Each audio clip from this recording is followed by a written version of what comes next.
Ever since the first Olympic Games was held in the hot Grecian sun, have people used organized sports to tell the rest of the world, "Ha ha, I'm better than you." These sports can range from the pedestrian to the high speed, with plenty of niche corners in between. And today we're going to be covering the nichiest of those niche corners with a sport called Combat Juggling!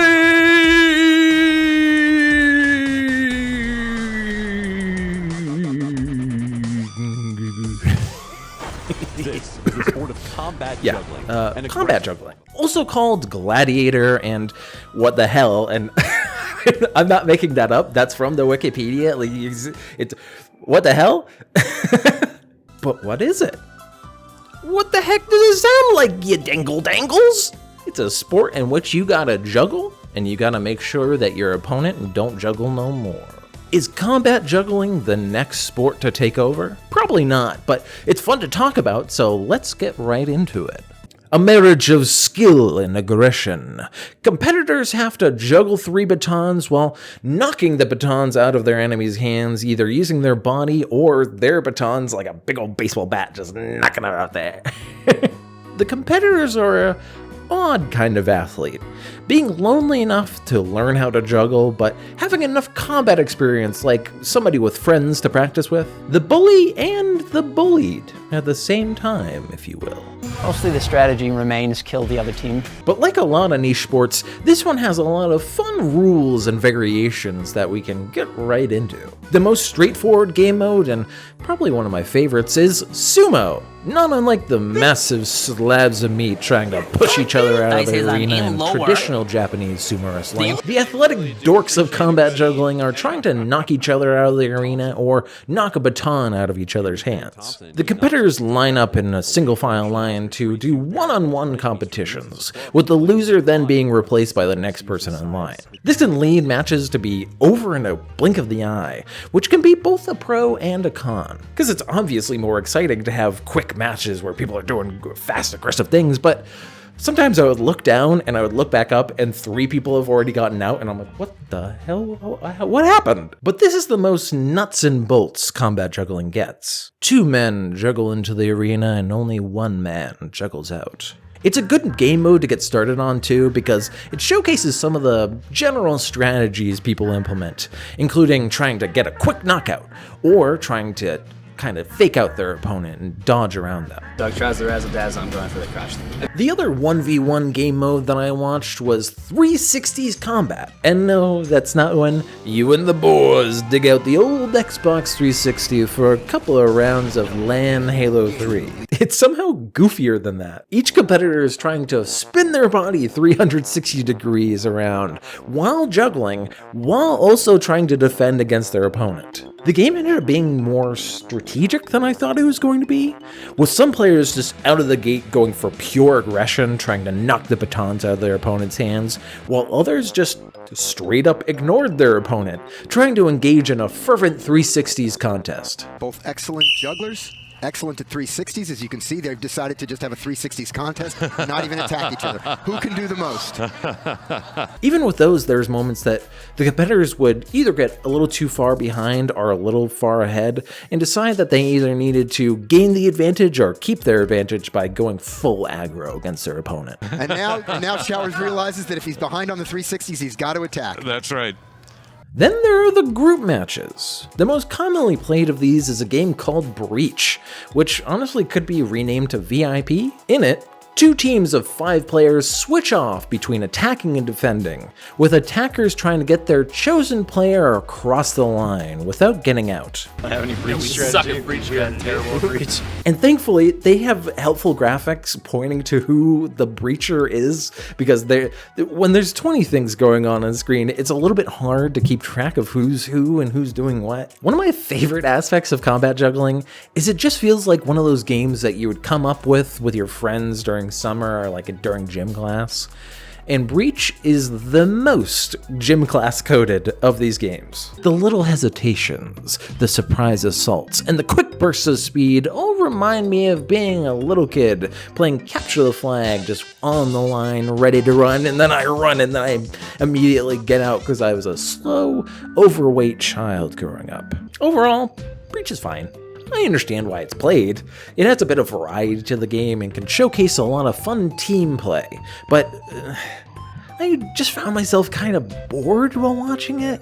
And speaking of a little bit boring, Aggregated Deathmatch. Tell me what Aggregated 5-on-5 is. Aggregated 5-on-5 starts off as 3-on-3. Once a team takes out a player from the opposing force, another one of their players comes in, gaining the advantage of a 4-on-2. If they get another player out, it becomes 5-on-1. The opposing team can still make a comeback if they take out just one player, bringing it back to 4-on-2, and then back to 3-on-3. The game can go back and forth until all members of a team are eliminated.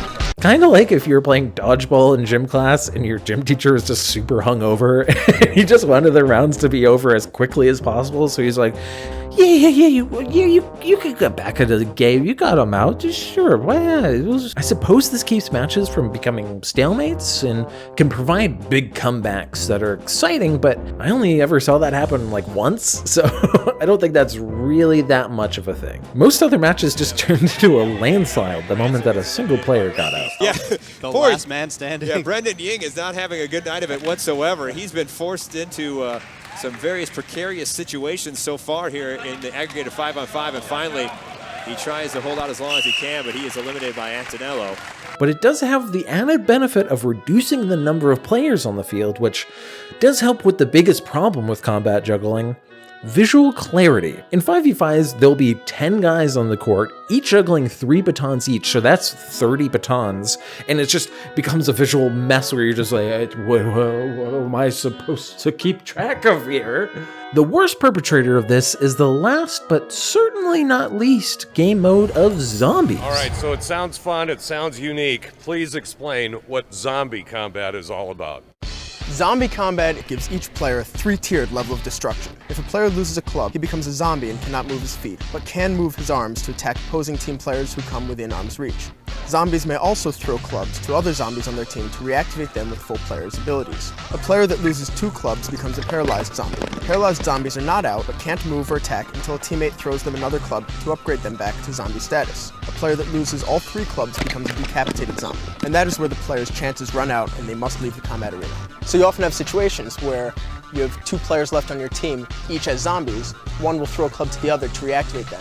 But the first minute of this game is just ocular terrorism, because it's just everybody's running around, there's so many batons, it's just too much.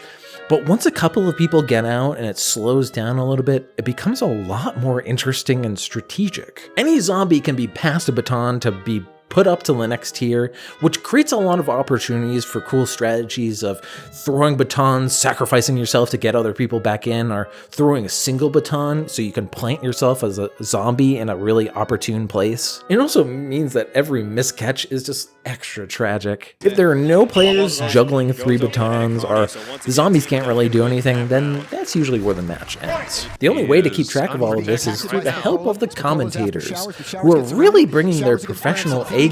King Benjaminson on the defense, evading along the perimeter. Remister taking out Danger. Benjaminson meeting up with Horton and Remister on the other side. Which is hilarious to me, because they're very intently talking about something that is objectively very silly. It's not unlike when some of the kids grew up playing dodgeball. Similar type of theory there. Exactly. It's like dodgeball, but if the ball was heavy, had a handle on it, and you could hit somebody else in the face with it at close range. Other than that, remarkably similar. Remarkably similar. But they also remember to keep it light and not take it too seriously. In 2016, Horton won free-range one-on-one combat and got a picture with a trophy girl. In 2017, Schmeisner won. No girl that year. My favorite commentator is none other than Penn Jillette of Penn and Teller fame. And he is definitely not giving his A-game, because he doesn't seem to know the first thing about combat juggling. Like, Casey Rentmeester to clear some space. Now, once you have dropped a club, you're out. Right. No one throws tricks into that, right? There's no reason to. Here comes Horton to the breach zone. Oh, that was nice. Is that good or not? I can't think of a time in televised sports history in which a commentator for a sport does not even know the basic rules of the sport that he's supposed to be commentating on. But they don't actually leave the field. When they get them knocked out, they're still able to stand there. So there's still an obstacle. Yeah. And they shouldn't be, though. They should get out of the way. There's no time to get out of the way. There's no place to go either. You got those banners up. We should attach harnesses to everyone, just lift them. Yeah, the judge, each judges watch each guy and then just goes right up in the air. We're gonna put that in the budget. After we can afford to light the whole field evenly, then we're gonna lift people up. But he is asking questions that I'm also wondering about, so it ends up working out. And you're allowed to catch his clubs, right? Take them over. You can steal clubs, yeah, as long as it's before one of your clubs hits the ground. You know, the temptation to just smash the other guy in the face must be overwhelming. Combat Juggling is part of something called SkillCon, which has other exciting events, including From SkillCon, the ultimate skills convention. Over the course of this 8-day event, we've seen some of the best in the world competing over 20 different events, from flair bartending to martial arts, rock, paper, scissors, to dodgeball, yo-yo, finger tutting, b-boy dancing, esports, badminton, cornhole, sepak takraw. And gang, I can't not comment on these. This is like shooting fish in the barrel. I, for one, can't wait until they invent combat yo-yoing, where they just do like around the world and they're just smacking people in the face, like trying to get other competitors out by smacking them with their yo-yos. That would be pretty sick. And alcoholic uncles from across the nation must love participating and watching the sport of cornhole. In fact, I don't think they would let you in unless you had a sunburn in the shape of a wife beater or have very hard opinions about light beer advertising campaigns. And no offense to people who really like tutting, but it really looks like a toddler coming up to me and showing me stuff with their hands and like, look what I could do. And it's like, It's like when I was a kid and I tried to convince people that I was a vampire because I had like slightly more pronounced canines. And so I'd come up and be like, hey. And so people in there like, that's nice. Like that kicking volleyball game, Sepak Tokra or whatever, seems sick as hell though. Like that is a game that is made for highlights of just people like getting that boom boom. B-boy dancing. I'm almost positive that they brought Penn in because he's just like, oh, I'm a magician. I love sleight of hand tricks. And then they show him combat juggling and he's just like, what the is this? You know, the temptation to just smash the other guy in the face must be overwhelming. There's a lot of things that I really like about combat juggling. It's always interesting to see somebody master a niche skill and have fun doing it. It obviously took them a lot of time to learn how to juggle, and not only that, but to juggle under pressure. Even with all that experience, there's a palpable tension to each game because one misstep, one wrong throw, and you are out. And as somebody who's not really well versed in juggling in general, it's interesting to try to figure out if they've already hit the skill ceiling or if there's just a massive skill ceiling that they haven't even gotten near, and if some strategy or meta is just going to take the game by storm. You know, this is going to get good. It's pretty great this year, but as people get more into this and people watching learn it, we get some great moves. That being said, combat juggling has a few problems. A couple that I've already gone over, but one of the other big problems is a problem with relatability. See, with sports like baseball, soccer, football, etc., everyone generally knows what the rules to those games are, and anyone can really play them as long as you have enough space, a ball, and a goal or a hoop or something. And this leads kids to have the thought of, maybe if I get good enough, I could do this professionally. But a kid that says that they want to be a combat juggler when they grow up is getting a psych eval. Alongside that, combat juggling for group play takes 30 batons, and to learn to juggle, according to their website, takes 2 months to master, which is like, that's a hell of a barrier to entry. That, combined with how hard it is for the common person to really keep track of things during televised games, makes the future of combat juggling as a participatory and televised sport a little bit dim. I love that we live in a world where even a niche sport like combat juggling can have its own tournaments and fandom, and even be featured on ESPN, even if it is one of the higher ESPN channels. Let me know if there's any other weird or wacky sports that you would like me to cover, or if you would be interested in combat juggling yourself. And while you're you're on the internet, why not check out my podcast, Segment City, where me and my friend Theo try to craft segments to make each other laugh and surprise each other, and it sounds just like this. And the news article goes like this. The Netherlands, Rotterdam, the Netherlands, this is where this takes place. Was it love that drove Bokito, the gorilla, to leap from his enclosure and seize a woman visiting the Rotterdam Zoo? What led this gorilla to such extreme lengths? How could this gorilla do something so brave, yet so wrong? The gorilla's writing his own autobiography, like it's penned by the gorilla. By candlelight, I write to you that the gorilla was innocent of all charges. All right, bye. B-boy dancing